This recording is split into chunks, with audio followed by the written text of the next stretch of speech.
राजस्थान में विकास किसको कहते हैं, इसका बहुत समय के बाद परिचय कराया ऐसी श्रीमती वसुंधरा राजे सिंधिया जी, जिनको विधानसभा में बोलते ही गहलोत साहब को डर लगता है, ऐसे हमारे नेता प्रतिपक्ष राजेंद्र राठौर जी, केंद्रीय जल शक्ति मंत्री श्रीमान गजेंद्र सिंह शेखावत जी, मेरे साथी मंत्री कानून और न्याय मंत्री अर्जुन राम मेघवाल जी, श्री अरुण सिंह जी, राष्ट्रीय महासचिव भारतीय जनता पार्टी श्री नितिन पटेल जी, पूर्व उप मुख्यमंत्री और सह प्रभारी राजस्थान चुनाव श्री कनकमल कटारा जी, कनकमल जी खड़े होइए, कनकमल कटारा जी, अर्जुन लाल मीणा जी, कुमारी जी, और आज यहां वागड़ और मेवाड़ से आए हुए मेरे प्यारे भाइयों बहनों माताओं और मेरे हृदय के साथ बचे हुए मेरे सभी आदिवासी भाइयों बहनों को मेरा नमस्कार प्रणाम। आज बाणेश्वर धाम की इस धरती पर, इस पावन धरा पर भारतीय जनता पार्टी की परिवर्तन संकल्प यात्रा की शुरुआत होने जा रही है। डूंगरपुर की धरती हमेशा से देशभक्तों की भूमि रही है। यही राजस्थान के, यही गुजरात के आदिवासी भाइयों ने महाराणा प्रताप के साथ रहकर सालों तक युद्ध कर मुगलों की सेना के दांत खट्टे करने का काम यही भूमि के सपूतों ने किया था।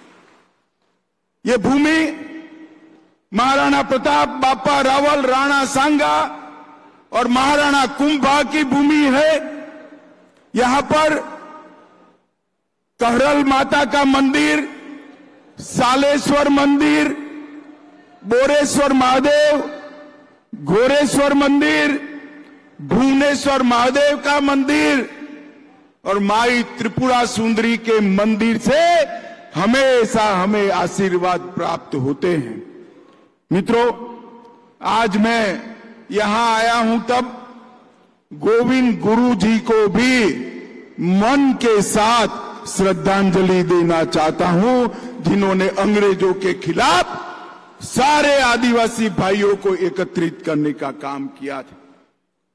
मित्रों, आज ये परिवर्तन यात्रा का दूसरी यात्रा यहां से निकल रही है। यह यात्रा भारतीय जनता पार्टी की जो निकल रही है वो 19 दिन घूमेगी, लगभग 2500 किलोमीटर घूमेगी, 52 विधानसभाओं में संपर्क करेगी, 156 जगह पे छोटी सभाएं, 52 जगह पे सभाएं और 54 जगह पे बड़ी सभाएं कर पूरे राजस्थान में परिवर्तन का संकल्प करने का काम करेगी। मैं आपको बताने आया हूं मित्रों, ये परिवर्तन यात्रा जब समाप्त होगी उस वक्त गहलोत सरकार का जाने का निश्चय हो चुका होगा। माताओं, भाइयों, बहनों, आज मैं यहां आया हूं तब अशोक गहलोत जी को कुछ सवाल सबसे पहले पूछना चाहता हूं। अशोक गहलोत जी, आप पहले राजस्थान की जनता को बताइए, 10 साल तक केंद्र में यूपीए की सरकार थी, सोनिया मनमोहन की सरकार थी, यूपीए सरकार ने, कांग्रेस सरकार ने राजस्थान की जनता को क्या दिया? जरा इसका हिसाब दीजिए। भोले बनकर इधर उधर की बात मत करिए। माताओं, भाइयों, बहनों, हिसाब देना चाहिए या नहीं देना चाहिए? जोर से बोलिए, देना चाहिए या नहीं देना चाहिए? वो नहीं देंगे। मगर गहलोत जी, मैं तो बनिया का बेटा हूं, हिसाब लेकर आया हूं साथ में। आप नहीं बताओगे, मैं बता देता हूं। 10 साल यूपीए की सरकार चली, सोनिया, मनमोहन, कांग्रेस की सरकार चली। आपने सिर्फ 1,60,000 करोड़ रुपया कांग्रेस सरकार ने राजस्थान को दिया। कितना दिया भाई, बोलो तो जरा। 1,60,000, मेरे साथ बोलो, याद रहना चाहिए, कितना?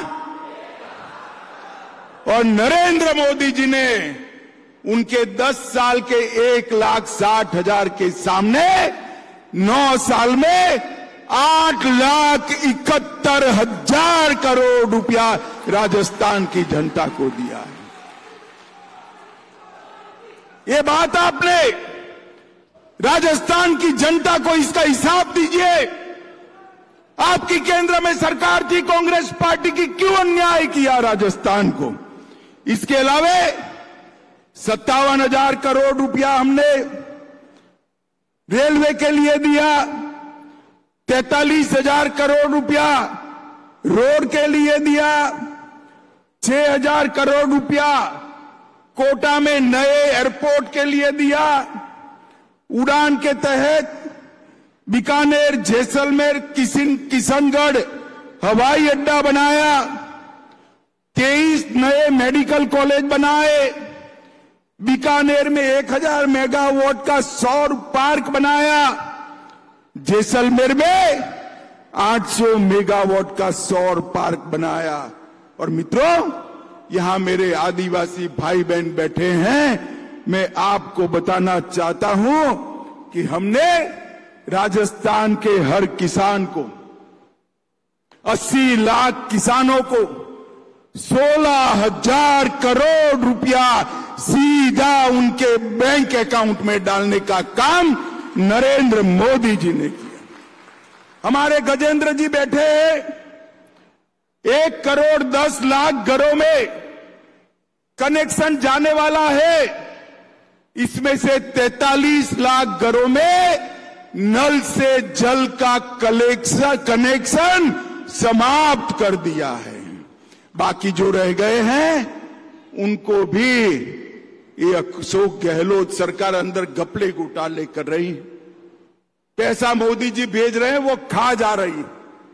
मगर जैसे ही सरकार बदलेगी, भाजपा सरकार आप बनाओगे, बाकी सारे कनेक्शन भी हम तुरंत ही समाप्त कर देंगे। लगभग 1.25 लाख लाभार्थियों को 5 लाख तक का पूरा स्वास्थ्य का खर्चा भारतीय जनता पार्टी की मोदी सरकार दे रही है। 86 लाख गरीबों के घर में शौचालय बनाने का काम हमारे नेता नरेंद्र मोदी जी ने किया है। 1 करोड़ कार्ड और 4.25 करोड़ लोगों को प्रति माह प्रति व्यक्ति 5 किलो अनाज फ्री ऑफ कॉस्ट मिल रहा है। भाई वागड़ वालों, बताओ, दोनों कोरोना के टीके लगे हैं या नहीं लगे हैं? अरे जोर से बोलो, लगे हैं या नहीं लगे हैं? एक पैसा देना पड़ा है क्या? तो मोदी जी के लिए ताली बजाओ। उन्होंने पूरे राजस्थान को कोरोना से मुक्त करने का काम किया। लगभग 5 लाख बहनों को उज्ज्वला योजना दिया, 18 लाख गरीबों को घर देने का काम किया। गहलोत जी, मैंने तो भारतीय जनता पार्टी के 9 साल का रिपोर्ट कार्ड रख दिया। ये तो कुछ नहीं है, 10% बताया है। मगर आप में हिम्मत है तो जयपुर में सार्वजनिक प्रेस वार्ता कर 5 साल में आपने घपले, घोटाले, भ्रष्टाचार और तुष्टीकरण के अलावे क्या किया, इसका हिसाब राजस्थान की जनता को दीजिए। देना चाहिए या नहीं देना चाहिए? जोर से बोलो, देना चाहिए या नहीं देना चाहिए? ये नहीं देंगे, क्योंकि इन्होंने 5 साल में घपले, घोटाले, भ्रष्टाचार और तुष्टीकरण के अलावा कुछ नहीं किया है। माताओं, भाइयों, बहनों, यूपीए की सरकार थी, 10 साल तक चली। 10 साल में 12 लाख करोड़ के घपले, घोटाले, भ्रष्टाचार करे। अब मोदी जी की सरकार 9 साल से चल रही है। आज भ्रष्टाचार छोड़ो, मोदी जी पर हमारे विरोधी भी भ्रष्टाचार का आरोप नहीं लगा सकते हैं, नहीं लगा सकते। मगर अब चुनाव आया है, यूपीए पर 12 लाख करोड़ का ठप्पा लगा है, भ्रष्टाचार लगा है, और साथ में मन में अहंकार है कि हमारे बिना देश में काम कौन कर सकता है, राज कौन कर सकता है। उनका यह अहंकार है, घमंड है कि देश में राज केवल और केवल गांधी परिवार कर सकता है, और मोदी जी तो गरीब मां के पेट से जन्मा हुआ चाय बेचने वाले का गरीब बेटा है। भाई, ये लोग सहन नहीं कर सकते। ये घमंड या गठबंधन जो बनाया है, उनको अपना नाम बदलना पड़ा है। हमारे गुजरात, राजस्थान में जब दिवाला निकलता है ना, तो पीढ़ी का नाम बदल देते हैं। बदलते हैं या नहीं बदलते भाई? जरा जोर से बोलो, बदलते हैं नहीं बदले? इनकी आबरू का दिवाला निकला है, उन्होंने यूपीए से बदलकर इंडी अलायंस नाम रखा है।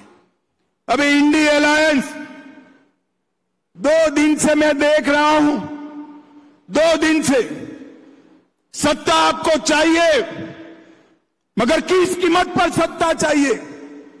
2 दिन से आप इस देश की संस्कृति का, इस देश के इतिहास का, सनातन धर्म का अपमान कर रहे हैं। इंडी अलायंस के 2 प्रमुख दल, डीएमके और कांग्रेस पार्टी, इनके बड़े नेता, एक वित्त मंत्री का बेटा और एक मुख्यमंत्री का बेटा, वो कह रहे हैं सनातन धर्म को समाप्त कर देना चाहिए। मुझे बताओ भाई, सनातन धर्म को समाप्त करने के लिए आप तैयार हो क्या? अरे जोर से बोलो, तैयार हो क्या? माताएं बहनें भी बोले, तैयार है क्या? इन लोगों ने वोट बैंक की और तुष्टीकरण की राजनीति करने के लिए सनातन धर्म को समाप्त करने की बात की है। हमारी संस्कृति, हमारे इतिहास और सनातन धर्म का अपमान किया है, और ये कोई पहली बार नहीं किया है। ये मनमोहन सिंह जी ने कहा था, मनमोहन सिंह जी ने कहा था, बजट पर पहला अधिकार, बजट पर पहला अधिकार अल्पसंख्यकों का है। हम कहते हैं बजट पर पहला अधिकार गरीबों का, आदिवासियों का, दलितों का और पिछड़ों का। इन्होंने वोट बैंक की लालच में अल्पसंख्यकों का पहला अधिकार सिद्ध कर दिया था। आज ये यूपीए कहती है, कांग्रेस पार्टी के अध्यक्ष कहते हैं, मोदी जी जीतेंगे तो सनातन का राज आएगा। अरे सनातन का राज लोगों के दिल में है, उसको कोई हटा नहीं सकता। और मोदी जी ने कहा है, यह देश भारत के संविधान के आधार पर चलेगा, भारत के संविधान के आधार पर चलेगा। माताओं, भाइयों, बहनों, इन्होंने कहा, उनके एक राजकुमार हैं, राहुल बाबा, जानते हो ना राहुल बाबा, जानते हो ना? उन्होंने कहा, ध्यान से सुनिएगा, हिसाब मांगना है राहुल बाबा का। उन्होंने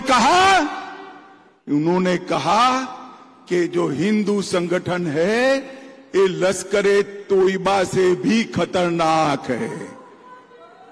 राहुल बाबा, आप हिंदू संगठनों का लश्कर-ए तोयबा के साथ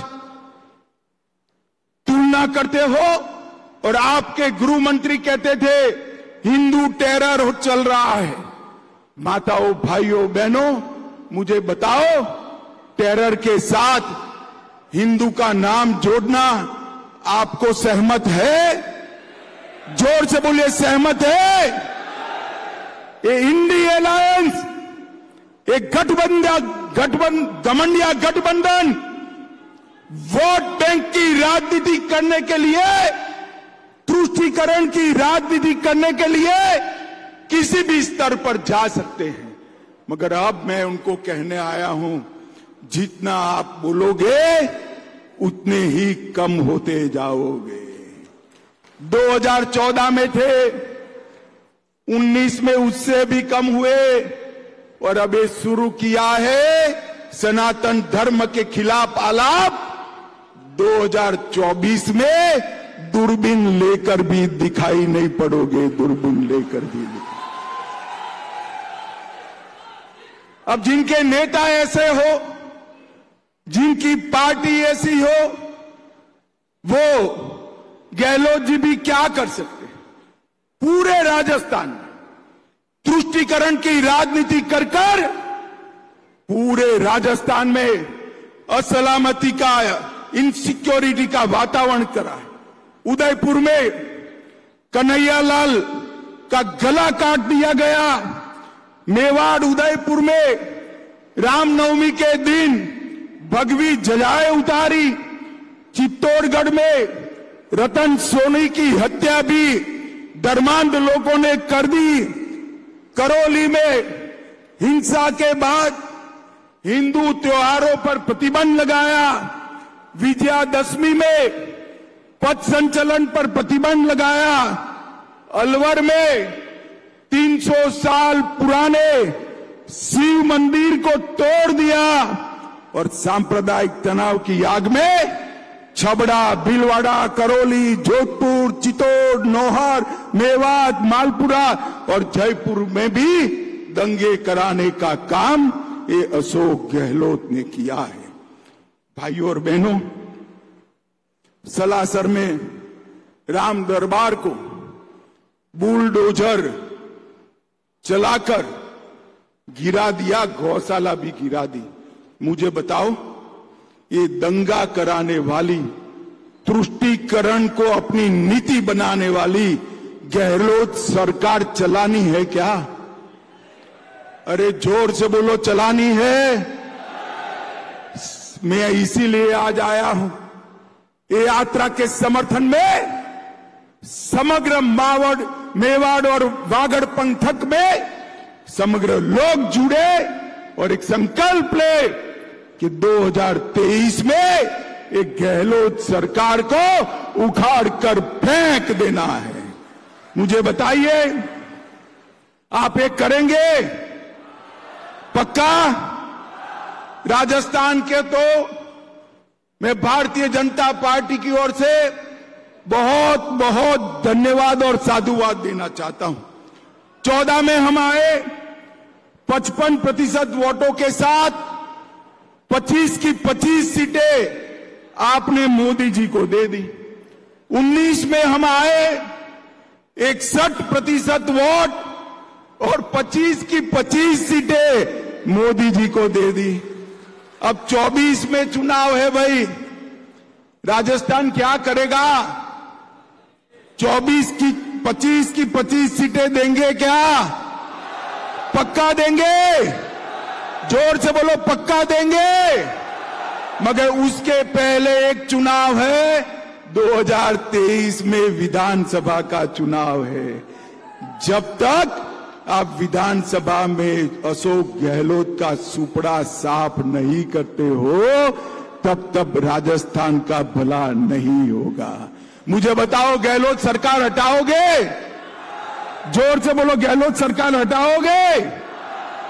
माताओं, भाइयों, बहनों, मोदी जी ने मैं जो आगे बताया, ढेर सारी योजनाएं लॉन्च की। 20 सालों में गुजरात और देश में मिलकर ढेर सारी योजनाएं लॉन्च की। 60 करोड़ गरीबों का भला किया। और कांग्रेस पार्टी ने क्या किया? उन्होंने इस 20 साल में राहुल गांधी को 20 बार लॉन्च करा और 20 बार राहुल गांधी का लॉन्चिंग फेल हो गया। माताओं, भाइयों, बहनों, ये कभी जनता का विकास नहीं कर सकते।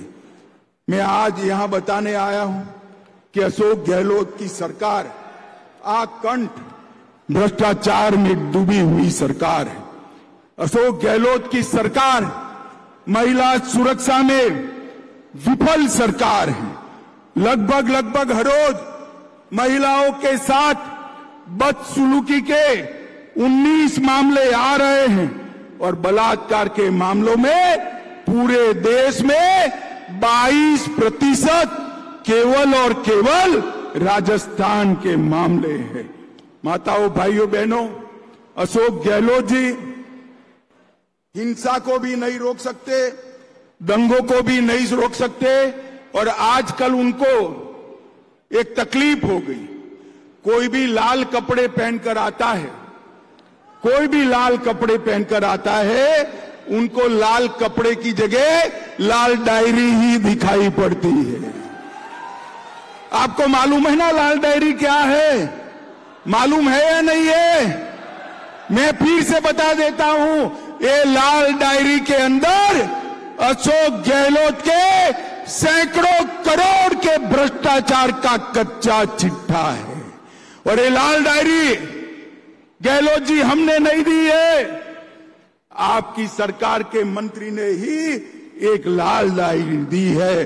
वो लाल डायरी में खनन विभाग के 66,000 करोड़ के घपले का जिक्र है, खनन पट्टे के 1,000 करोड़ के भ्रष्टाचार का जिक्र है, उदय सागर झील के 2,000 करोड़ के भ्रष्टाचार का जिक्र है, शिक्षा मंत्री के शिक्षकों की ट्रांसफर में भ्रष्टाचार का जिक्र है, सचिवालय में अलमारी में से 2 करोड़ 31 लाख रुपया और 1 किलो सोना निकला, इसका जिक्र है, काली सिंह बांध के करोड़ों रुपए के भ्रष्टाचार का जिक्र है और गरीबों के गेहूं चावल में भ्रष्टाचार का जिक्र है। माताओं, भाइयों, बहनों, जिस अशोक गहलोत ने इतने भ्रष्टाचार किए हैं उसको चुनना चाहिए क्या? कांग्रेस को चुनना चाहिए क्या? एक ही विकल्प है, मोदी जी के नेतृत्व में भारतीय जनता पार्टी की सरकार बनाना। और ये गहलोत साहब जो है ना, ये जादूगर अच्छी अच्छी चीजें गुम कर देते। मैंने बचपन में कई जादू देखे हैं। कोई रुमाल गुम कर देता था, कोई टोपी गुम कर देता था, कोई कलम गुम कर देता। राजस्थान में से अशोक गहलोत ने पूरी बिजली ही गुम कर दी। बोलिए, गुम हुई है या नहीं हुई बिजली? तो ये जादूगर साहब ने सारी स्वास्थ्य सेवाओं को गुम कर दिया, युवाओं की रोजगारी को गुम कर दिया और महिलाओं की सुरक्षा को भी ये जादूगर अशोक गहलोत ने गुम करने का काम किया है। हमें खेल करने वाले जादूगर का काम नहीं है, लोगों के जीवन में परिवर्तन लाने वाले अच्छे मुख्यमंत्री का काम है। माताओं, भाइयों, बहनों, मैं अंत में 2 ही बात बताना चाहता हूं।